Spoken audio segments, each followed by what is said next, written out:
Good morning बच्चों। आज के इस सेशन में बच्चों हम लोग रोटेशनल डायनेमिक्स पढ़ने वाले हैं। तो let us start with its simple definition rotational motion. उससे पहले बच्चों हम ये एक चैप्टर का व्यू देखते हैं कि हम चैप्टर को कैसे डिस्कस करेंगे, कैसे इसको फिनिश करेंगे। देखिए, रोटेशनल मोशन में सबसे पहले हम लोग काइनेमेटिक्स ऑफ रोटेशन पढ़ेंगे। Kinematics of rotation means rotation से रिलेटेड जो काइनेमेटिकल इक्वेशंस होते हैं उसके बारे में हम लोग यहाँ पढ़ेंगे। इसके बाद हम लोग पढ़ेंगे डायनेमिक्स ऑफ रोटेशन। तो डायनेमिक्स ऑफ रोटेशन में बच्चों हम लोग पढ़ेंगे सबसे पहले टॉर्क के बारे में। टॉर्क, इसके बाद मोमेंट ऑफ इनर्शिया। ये दो ऐसे टूल्स होंगे जिसके थ्रू हम लोग रोटेशनल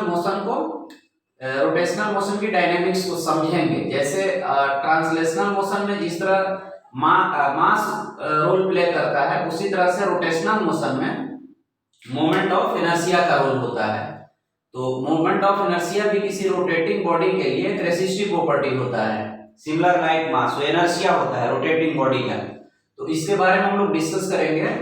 और उससे पहले हम लोग टॉर्क के बारे में पढ़ लेंगे। टॉर्क रोटेशनल मोशन में, जैसे ट्रांसलेशनल मोशन में जो रोल फोर्स प्ले करता है, वही रोटेशनल मोशन में वैसा ही रोल टॉर्क प्ले करता है। After that we will see equation torque equal to I alpha. This is similar like to F equal to M A. Newton's law of motion जैसे translational motion के dynamics को समझने के लिए important होता है, उस इक्वेशन से टोटल हम ट्रांसलेशनल मोशन को वर्क करते हैं। सिमिलर लाइक दैट यहाँ भी एक इक्वेशन आएगा उसी के जैसा। जैसे यहाँ torque equal to I alpha, torque force की जगह पर है और आई मास की जगह पर है। तो ऑब्वियसली ये टॉर्क जो है वो रोटेशनल मोशन बनाने की टेंडेंसी करता है, एंड जो आई होगा वो रोटेशनल मोशन को अपोज करने की टेंडेंसी रखता है।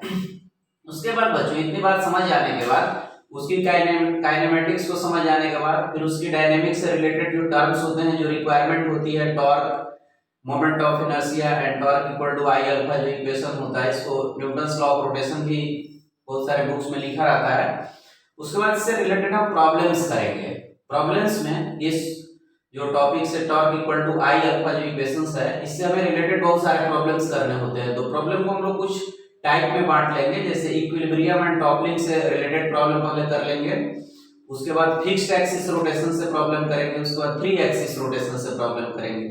उसके बाद बच्चों हमारा टॉपिक्स बनता है कंबाइंड रोटेशन एंड ट्रांसलेशन, मतलब बॉडी ट्रांसलेट भी करेगी और रोटेट भी करेगी।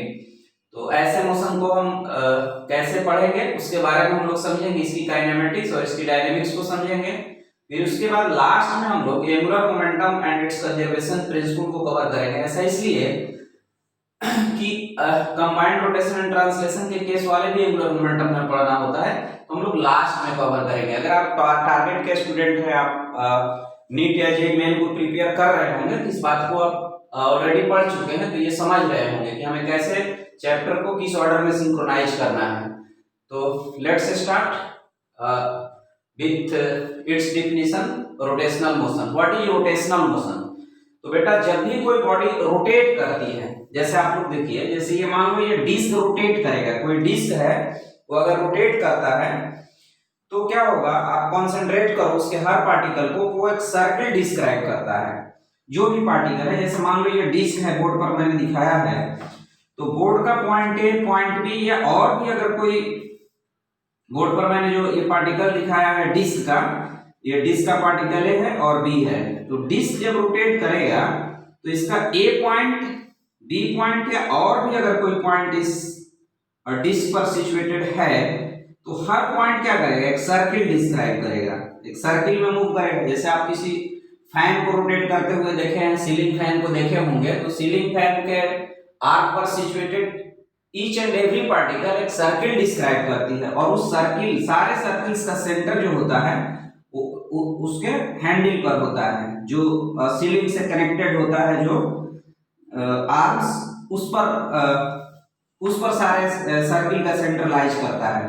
तो इस तरह से, इस एग्जांपल से हम लोग रोटेशनल मोशन को डिफाइन कर सकते हैं कि रोटेशनल मोशन में बॉडी क्या करेगी, रोटेशनल मोशन एक इस तरह का मोशन होता है जिसमें बॉडी का हर particle, each and every particle of a body moves on circular path and centre of all circle lies on a axis, lies on a common line. बाद में मैं डिफाइन करूंगा कि that common line is called axis of rotation. तो जब भी कोई body rotate करेगी तो उसका ईच एंड एवरी पार्टिकल एक सर्किल पर घूमेगा, और सर्किल पर घूमेगा तो ऑब्वियस है कि सारे पार्टिकल सर्कुलर पाथ जब फॉलो कर रहा है तो सारे पार्टिकल में एक सेंटर की ओर भी एक्सेलरेशन होगा। अगर एंगुलर एक्सेलरेशन सिस्टम में है तो एक टेंजेंशियल एक्सेलरेशन भी मिलेगा, जैसे हम लोगों ने सर्कुलर मोशन में पढ़ा था। तो ये क्लियर है कि सर्कुलर मोशन का सारे कॉन्सेप्ट्स यहाँ अप्लाई होने वाले हैं। तो let's define it, such kind of motion of a body in which all particles of a body moves on circular path whose center lies on a common line called rotation। इस तरह की motion को हम लोग क्या कहते हैं, rotation बोलेंगे। as we see particle A and B both moves on circle and center of circle lies on line xy। हम जैसा कि देख रहे हैं इस डिस्क का particle A and particle B दोनों ही एक सर्कुलर पाथ को फॉलो कर रहा है, लेकिन कॉमन बात क्या है कि ये दोनों ही सर्किल का सेंटर, जो आप बोल्ड लाइन से देख रहे हैं या फिर डॉटेड लाइन से देख रहे हैं, दोनों ही लाइन का सेंटर इस एक्सिस, इस लाइन पर, इस कॉमन लाइन पर ही सिचुएटेड है। तो दैट कॉमन लाइन जिस पर कि सारे सर्किल्स का सेंटर लाइज करता है is called axis of rotation. तो चलिए आप पॉज करके लिख लेंगे तो आपके लिए बेहतर होगा। तो आप लिख सकते हैं रोटेशनल मोशन हेडिंग डालिए और उसके बाद ये सब भी लिख लीजिए। ऐसा लिखने से चैप्टर को बाद में रिवाइज करने में बहुत हेल्पफुल होता है कि हमें चैप्टर को कैसे अरेंज करना है। चैप्टर में पहले हम लोग काइनेमेटिक्स ऑफ रोटेशन पढ़ लेंगे, फिर डायनेमिक्स से रिलेटेड जो torque, moment of inertia, equations and related problem कर लेंगे, उसके बाद कंबाइंड रोटेशन एंड ट्रांसलेशन कर लेंगे, उसके बाद angular momentum and its conservation principle को कवर करेंगे। कोशिश करूंगा कि 6 to 7 वीडियो में चैप्टर कंप्लीट हो जाए। चैप्टर बहुत ही इंपॉर्टेंट है, बहुत ही इंटरेस्टिंग है। तो चलिए अब मैं इसे मिटा देता हूं।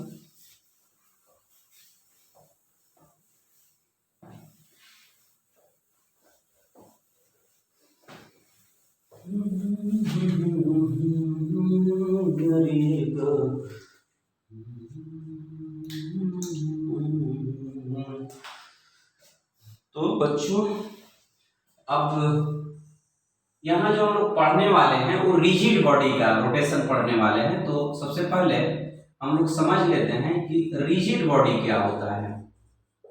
रिजिड बॉडी, देखिए रिजिड का मतलब होता है कि उसके ईच एंड एवरी पार्टिकल बिल्कुल टाइटली अटैच है।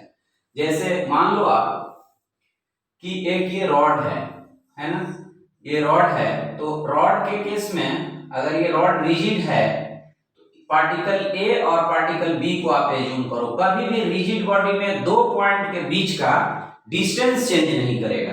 मतलब ए और बी दो पॉइंट हो तो हर वक्त, हर समय, ईच एंड एवरी टाइम पर ये डिस्टेंस फिक्स रहेगा।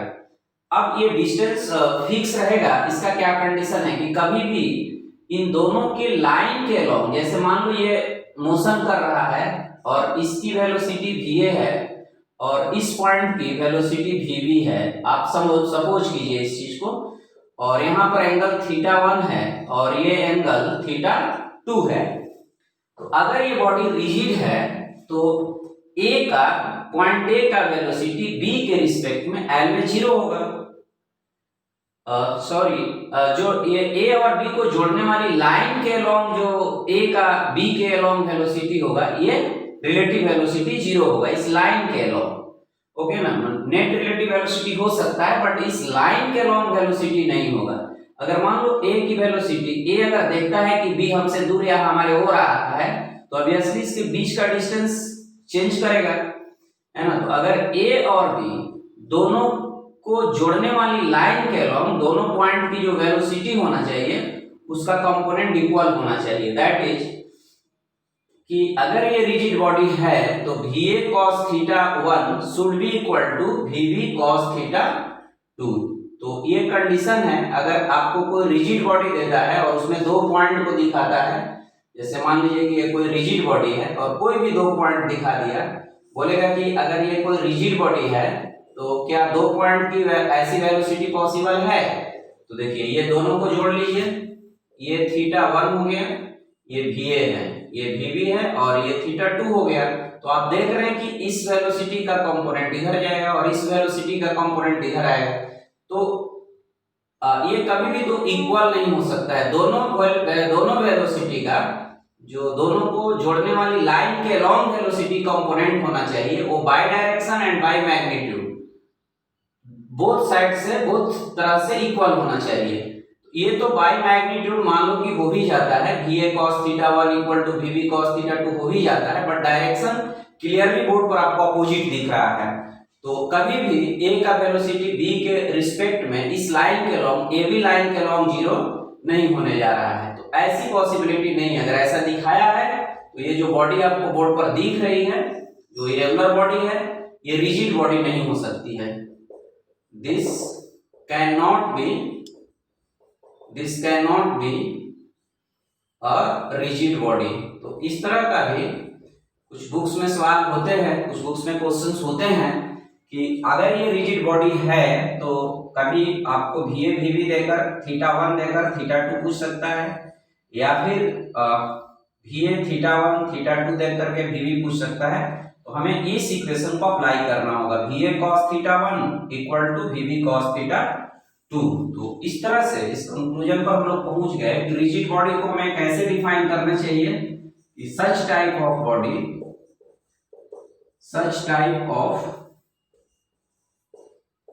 Body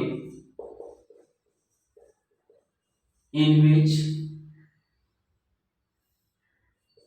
the velocity component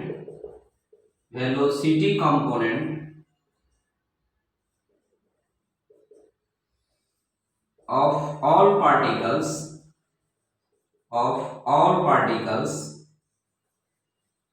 along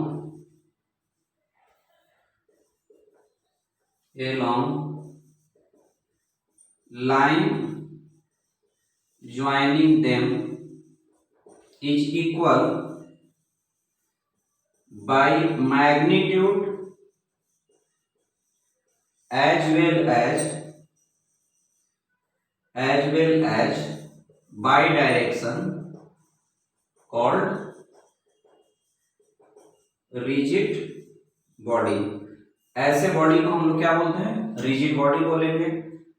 और रिजिड बॉडी जो आप समझ रहे हैं वो समझ ही रहे हैं, जैसे मोबाइल फोन क्या है? रिजिड बॉडी है। ये मार्कर क्या है? रिजिड बॉडी है। इसमें किसी भी दो पॉइंट के बीच का डिस्टेंस कभी भी चेंज नहीं करेगा। अगर करता भी है तो जो हमारा कंसिडरेशन रिजिड बॉडी से होगा, जो हमारा होप रिजिड बॉडी से होगा, ये होगा कि दोनों के बीच का डिस्टेंस कभी भी चेंज ना करेगा। और चेंज ना करने का ही कंडीशन है कि अगर मान लो दोनों पॉइंट की वेलोसिटी डिफरेंट हो सकता है, but the component of velocity along the line joining the two particles will always be equal. अगर आपसे कोई क्वेश्चन पूछता है कि क्या रिजिड बॉडी में दो पॉइंट के बीच की वेलोसिटी दो पॉइंट की वेलोसिटी डिफरेंट हो सकता है, तो आपका आंसर होना चाहिए कि यस हो सकता है। बट आपसे ये कोई पूछता है कि रिजिड बॉडी होने का क्या कंडीशन है, तो your answer must be that the component of velocities of any two particles along the line joining them will be equal in magnitude as well as direction। जैसा कि आप देख रहे हैं, जैसे मान लो और भी कोई पार्टिकल होती है, जैसे मान लो आप यहाँ पर A पार्टिकल है, ये B पार्टिकल है, ये C पार्टिकल है, सबकी डिफरेंट वेलोसिटी है। ये इस लाइन से सभी को हम लोगों ने जोड़ लिया। तो A और B का जो वेलोसिटी कंपोनेंट है, वेलोसिटी ऑफ A, इस लाइन को AB, velocity of A along AB equal to velocity of B along AB, फिर velocity of A along AC equal to velocity of C along AC, again velocity of B along BC equal to velocity of C along BC। ये सारे condition fulfil होना चाहिए। इन दोनों के velocity का component इस line के अलोंग, फिर इस दोनों के वेलोसिटी का कंपोनेंट इस लाइन के अलोंग, इस दोनों के वेलोसिटी का कंपोनेंट इस लाइन के अलोंग, सब इक्वल होना चाहिए। तो इससे रिलेटेड प्रॉब्लम होगा तो हम लोग कर भी सकते हैं, जैसे कि क्या एक एग्जांपल भी यहाँ पर मैं ले रहा हूँ इसे मिटा करके। जैसे मान लीजिए कि ये कोई डिस्क है और ये डिस्क है और यहाँ पर 2 पॉइंट है, इसकी वेलोसिटी 10 मीटर पर सेकेंड आपको दिखाया हुआ है और यहाँ पर एंगल है 60 डिग्री। और एक और पॉइंट है यहाँ पर, जैसे मान लीजिए ये पॉइंट ऐसा है और यहाँ थीटा गिवन है और 37 डिग्री। ये पॉइंट बी है, ये पॉइंट ए है। तो आपसे क्वेश्चन पूछा जा रहा है कि what is V B, velocity of point B क्या होगा। तो वी शुड राइट कि ये लाइन के को पहले हम जोड़ लेते हैं, इसी लाइन से ये 37 डिग्री का एंगल है और ये भी जो 60 डिग्री आप देख रहे हैं, ये जो 60 डिग्री आप देख रहे हैं 10 मीटर पर सेकेंड, तो ये भी इसी लाइन ए बी से ही इस दोनों का एंगल दिया हुआ है। तो आपका क्वेश्चन ये है कि वी बी क्या होगा। तो चूंकि ये रिजिड बॉडी है बच्चों, तो हम लोग क्या करेंगे, इस वेलोसिटी का इस लाइन के अलोंग कंपोनेंट ले लेंगे। तो ऑब्वियसली ये वी बी cos 37 डिग्री होगा और इसका कंपोनेंट भी इस लाइन के अलोंग जो होगा वो 10 cos 60 डिग्री हो जाएगा। तो we have to find V B. तो वी बी यहाँ रखिए और cos 37 डिग्री की वैल्यू 4/5 रख लीजिए equal to 10 and cos 60 degree 1/2। We get here 5, so VB equal to 5 into 5/4 mean 25/4 metre पर सेकंड आंसर हो जाएगा। तो रिजिड बॉडी के प्रॉब्लम को हम लोग ऐसे ही करेंगे। अब हम लोग पढ़ते हैं काइनेमेटिक्स ऑफ रोटेशन। तो ये kinematics of rotation, kinematics of rotation. बच्चों सबसे पहले इसमें हम लोगों को पढ़ना है angular displacement. Angular displacement, angular displacement ये देखो क्या होता है। एंगुलर डिस्प्लेसमेंट किसी रिजिड बॉडी का क्या होता है। जैसे हम लोग मान लीजिए कि ये कोई रॉड ही ले लेते हैं या इस टाइप का कोई प्लेट है और ये रोटेट कर रहा है, इस एक्सिस के अबाउट रोटेट कर रहा है। या कोई डिस्क लीजिए, ये मान लीजिए कि एक डिस्क है और ये रोटेट कर रहा है, इस एक्सिस के अबाउट रोटेट कर रहा है। इस पर सिचुएटेड, जैसे मान लो यहाँ पर पॉइंट ए है, यहाँ पर पॉइंट बी है और भी आप इस पर पॉइंट ले सकते हैं।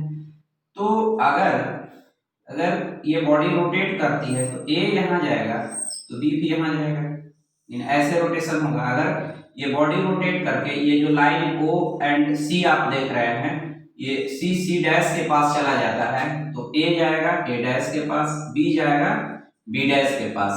इस दोनों में आप क्या कॉमन बात देख रहे हैं, देखिए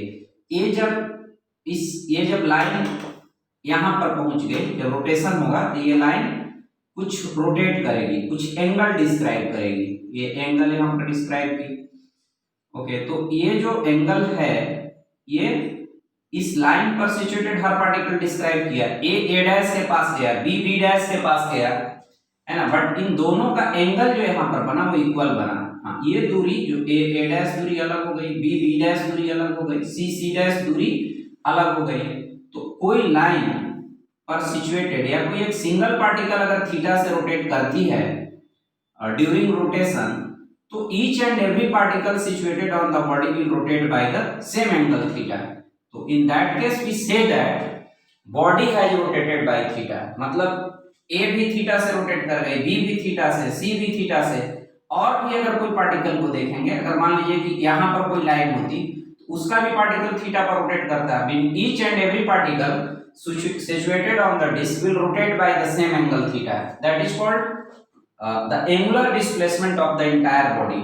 तो हम लोग angular displacement को कैसे डिफाइन करेंगे कि it is the angle rotated by each and every particle of a body in a given of a rotating body in a given time interval.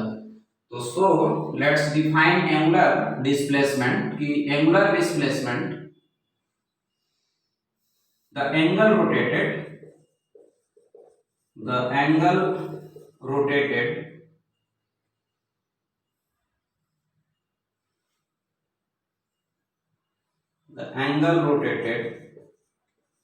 by all the particles on a rotating body is equal for all the particles in any given time interval, in any given time interval. So we say that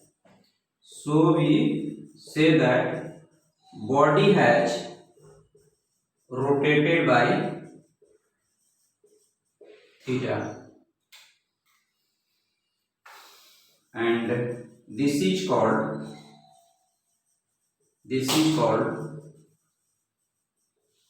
angular displacement,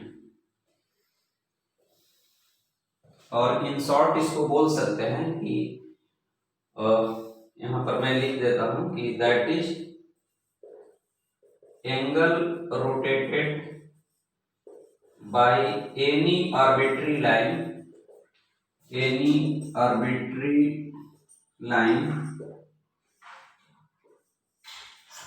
on a rotating body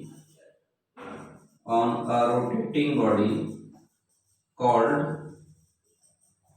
angular displacement. इसको angular displacement बोलेंगे। And यहाँ मैं लिख रहा हूं कि इसका unit तो रेडियन होगा, एंड जो यूनिट रेडियन हो जाएगा, एंड क्वांटिटी देखिए इसमें ये दो टाइप से होगा। एंगुलर डिस्प्लेसमेंट का यहाँ दो टाइप ही होगा। एंगुलर डिस्प्लेसमेंट एक एवरेज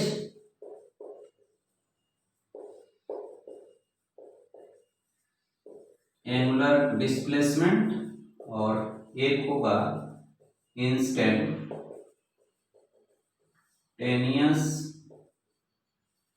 एंगुलर डिस्प्लेसमेंट। तो ये angular displacement of very small time and it is vector. और ये जो होगा एंगुलर डिस्प्लेसमेंट ऑफ अ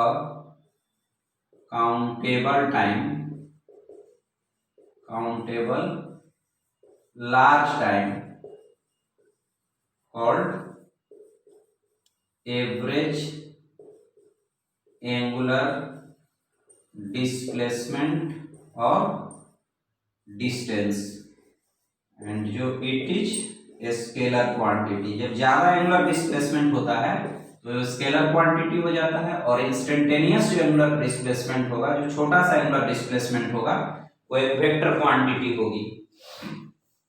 इसके बाद बच्चों जो इंस्टेंटेनियस एंगुलर डिस्प्लेसमेंट का डायरेक्शन होता है, ये मैं लिख दे रहा हूं कि जो इसका डायरेक्शन होगा वो up the axis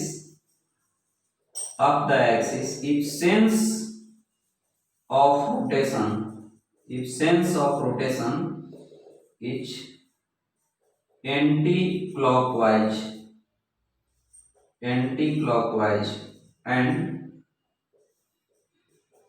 it will be down the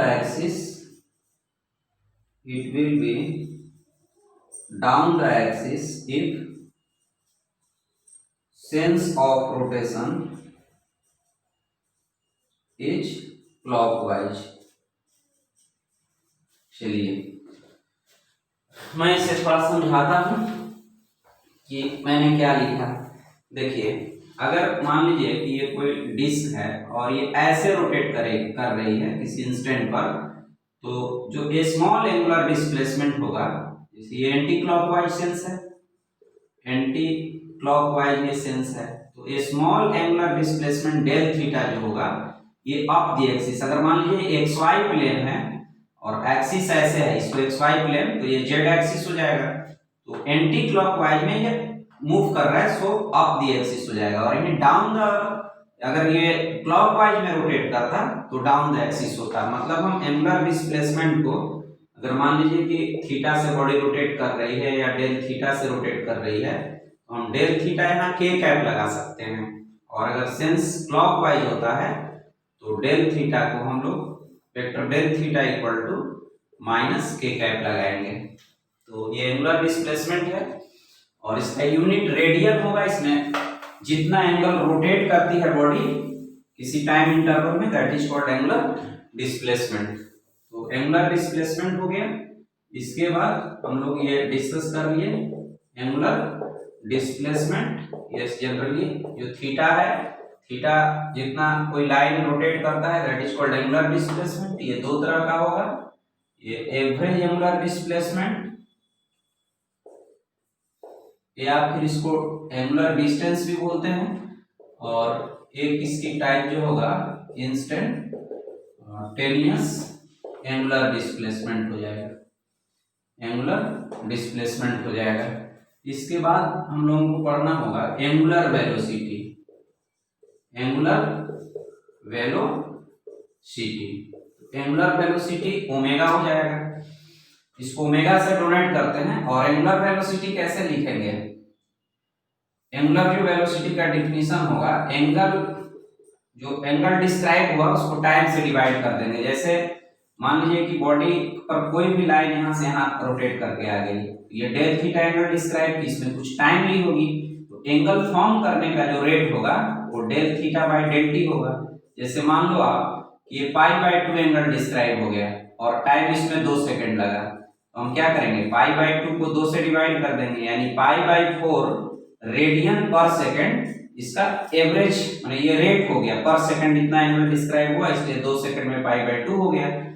तो so angular speed is calculated as del theta by del t. अब ये दो तरह से कैलकुलेट होता है, कोई भी रेट दो तरह से कैलकुलेट होगा, एक ओमेगा एवरेज और फिर ओमेगा इंस्टेंटेनियस। तो एवरेज निकालना होगा तो total angle del theta upon del T, mean theta 2 minus theta 1 upon del T, और इंस्टेंटेनियस निकालना होगा बच्चों। तो इस पर इसलिए वेक्टर का साइन नहीं दे रहा हूं कि इसमें जो एंगुलर डिस्प्लेसमेंट लिया जाता है वो लॉन्ग लिया जाता है, थोड़ा सा इंटरवल उसका ज्यादा लेते हैं, तो ये स्केलर हो जाता है।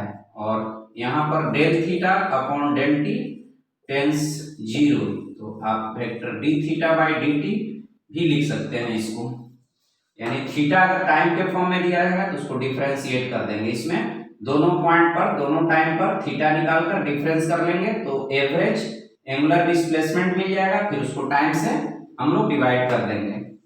और इस केस में जब theta as function of time दिया है तो हम क्या करेंगे, उसको डिफरेंशिएट कर देंगे, और थीटा और टाइम के बीच में ग्राफ देगा तो स्लोप से भी हम लोग D theta by D T निकालते हैं। जैसे मान लीजिए यहाँ पर थीटा डिस्प्ले है और इस एक्सिस पर टाइम डिस्प्ले है, और यहाँ पर हमें निकालना है इस किसी टाइम t1 पर निकालना है, तो इस t1 पर जो D theta by D T का वैल्यू होता है वो इस tan थीटा के ही इक्वल होता है। ये आप बहुत दिन से पढ़ते आ रहे हैं, तो so we can write equal to slope of tangent, ये स्लोप ऑफ टेंजेंट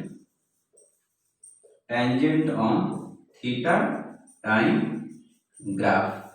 इस तरह से हम लोग एंगुलर वेलोसिटी निकालेंगे। अगर थीटा टाइम के फॉर्म में दिया रहेगा तो डिफरेंशिएट कर देंगे तो इंस्टेंटेनियस मिल जाएगा, थीटा टाइम के बीच ग्राफ रहे तो हम लोग उसकी स्लोप देखेंगे। और एवरेज निकालना होगा तो दो टाइम पर थीटा या टोटल थीटा कितना रोटेट की बॉडी, कितना एंगुलर डिस्प्लेसमेंट मेड की, और उसमें टाइम इंटरवल से डिवाइड कर देंगे। थर्ड टर्म होता है बेटा ये angular acceleration, angular acceleration. Acceleration, ये अल्फा से डिनोट करते हैं। तो ये इसकी डिफिनीशन होता है del omega by del T. तो ये भी दो तरह से हम लोग कैलकुलेट करेंगे, एक एवरेज एंगुलर एक्सेलरेशन, और फिर उसके बाद instantaneous angular displacement. Average angular displacement, average angular acceleration and instantaneous angular acceleration. Okay, तो एवरेज एंगुलर एक्सेलरेशन क्या होगा, alpha equal to del omega del T, mean omega 2 minus omega 1 by del T कर लेंगे, और यहाँ del omega del T tends 0, ये alpha instantaneous, mean D omega by D T equal to ये हो जाएगा slope of tangent on omega T graph. ये सारा चीज हम लोग सर्कुलर मोशन में भी पढ़े थे। फिर उसी का एक ये रिवीजन है, आप लोग जल्दी से लिख लीजिए। इसका यूनिट क्या होना चाहिए, यूनिट हो जाएगा, क्योंकि एंगुलर वेलोसिटी का यूनिट भी हम लोग लिख लेते हैं। इसकी जो यूनिट होगा वो हो जाएगा रेडियन बाय टाइम, तो रेडियन पर सेकेंड हो जाएगा, और इसका unit radian by second square हो जाएगा। इसमें जो इंस्टेंटेनियस एंगुलर वेलोसिटी होगा ये वेक्टर क्वांटिटी हो जाएगा, और वो स्केलर हो जाएगा। उसी तरह से यहाँ पर जो एंगुलर एक्सेलरेशन होगा ये वेक्टर क्वांटिटी होगा। तो चलिए इसको भी हम लोग मिटा देते हैं। अब हम लोगों को पढ़ना है कि ये सब में रिलेशन, तो रिलेशन बिटवीन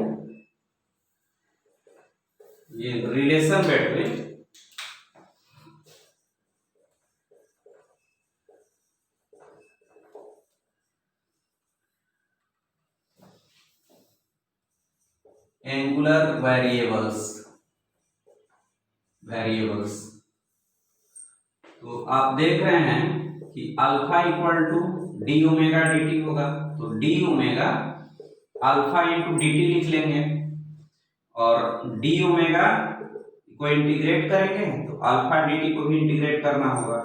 ये ओमेगा नॉट टू ओमेगा, ये 0 से टी, तो यहाँ इंटीग्रेशन ओमेगा आएगा, ओमेगा नॉट टू ओमेगा, यहाँ अल्फा टी आएगा 0 से T.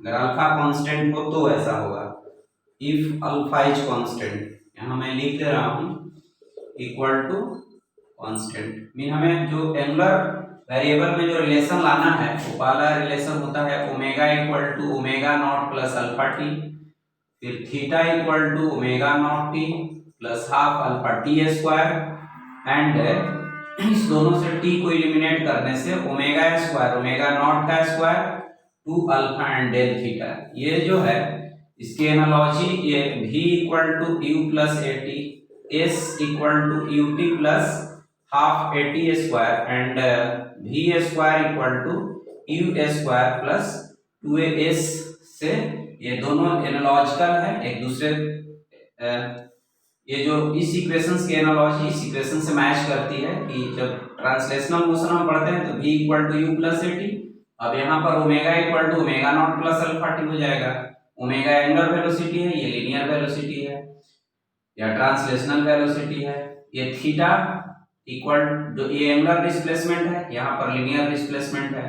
Omega square angular velocity है, ये लीनियर वेलोसिटी है। तो आप इस इक्वेशन के थ्रू इसको याद रख सकते हैं। तो इसकी डेरिवेशन भी हम लोग ऐसे कर लेंगे, तो यहाँ पर ओमेगा माइनस ओमेगा नॉट, यहाँ अल्फा इक्वल टू कांस्टेंट मैं लिखना चाह रहा था, तो ये अल्फा टी हो जाएगा। तो so we get omega equal to omega naught alpha T हो जाएगा।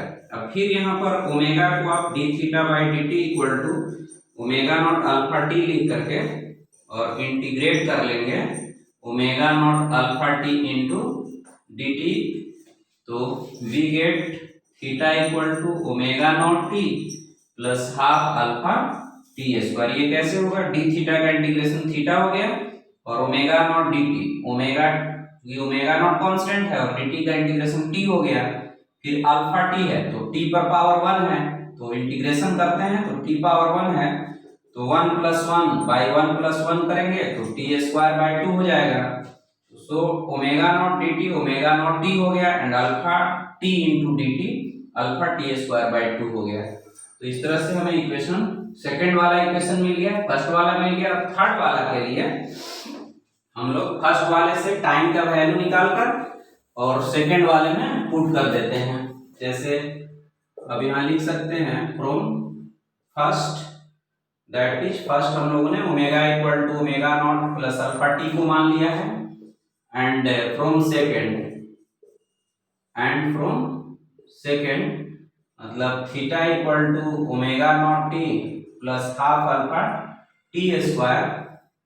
ये दोनों से यहाँ से टाइम का वैल्यू t = आ जाएगा omega minus omega not by alpha. अब इससे निकाले हुए टाइम के वैल्यू को इसमें पुट कर दीजिए तो theta = omega naught omega minus omega naught alpha plus half alpha omega minus omega naught alpha का square. After solving this we will get omega square = omega naught का स्क्वायर प्लस 2 अल्फा थीटा। अगर same direction में omega के ही direction में alpha है मतलब angular acceleration है, ये प्लस का साइन होगा और डी एक्सेलरेशन के केस में माइनस का साइन हो जाएगा। तो so finally we have tools to study angular kinematics that कि एक तो एंगुलर डिस्प्लेसमेंट हो गया, फिर ओमेगा = d θ/dt और डेल θ/डेल t, ये दो तरह से कैलकुलेट होगा। एवरेज मतलब यहाँ पर लिखता हूँ, समराइज कर रहे हैं कि एंगुलर पहले तो डिस्प्लेसमेंट समझ लेना है, ये दो तरह का होता है। उसके बाद एंगुलर वेलोसिटी, एंगुलर वेलोसिटी भी दो टाइप की हो जाएगी, एक एवरेज और एक इंस्टेंटेनियस। अभी सारे क्वेश्चंस को मैं मिटा देता हूँ। चलिए तो यहाँ से मैं लिख रहा हूँ कि पहले हमें पढ़ लेना होगा एंगुलर डिस्प्लेसमेंट, ये भी दो तरह का हो जाएगा, एक एवरेज और एक हो जाएगा इंस्टेंटेनियस। उसके बाद हमारा टॉपिक्स आता है एंगुलर वेलोसिटी, तो ये होता है, इसको ओमेगा से डिनोट किया जाता है और डिफिनीशन हो गया del omega by del T. दो तरह से कैलकुलेट होगा, एक एवरेज और एक इंस्टेंटेनियस। एवरेज के लिए total angle by total time और इंस्टेंटेनियस के लिए डी θ/dt और slope on theta time graph. Okay, इसके बाद हमारा टॉपिक आएगा एंगुलर एक्सेलरेशन, अल्फा से डिनोट करते हैं और सॉरी यहाँ पर डेल थीटा होगा, तो यहाँ del omega by del T. और ये भी बच्चों दो तरह से कैलकुलेट करते हैं, एक अल्फा एवरेज, तो ये del omega by del T हो जाएगा, और एक अल्फा इंस्टेंटेनियस, इसमें del omega by del T tends 0 कराने से D omega by D T होगा।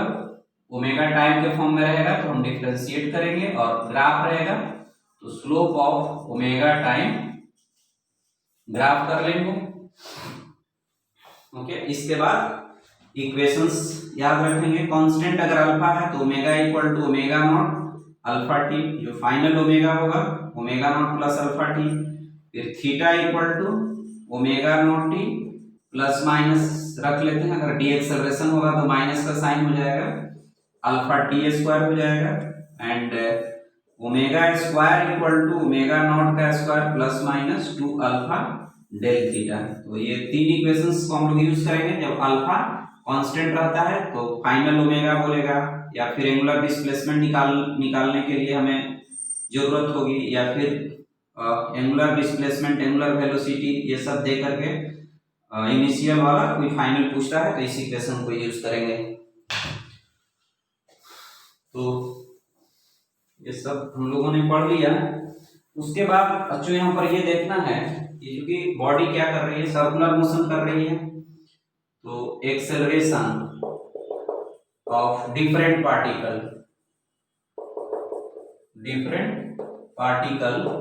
इन रोटेशन।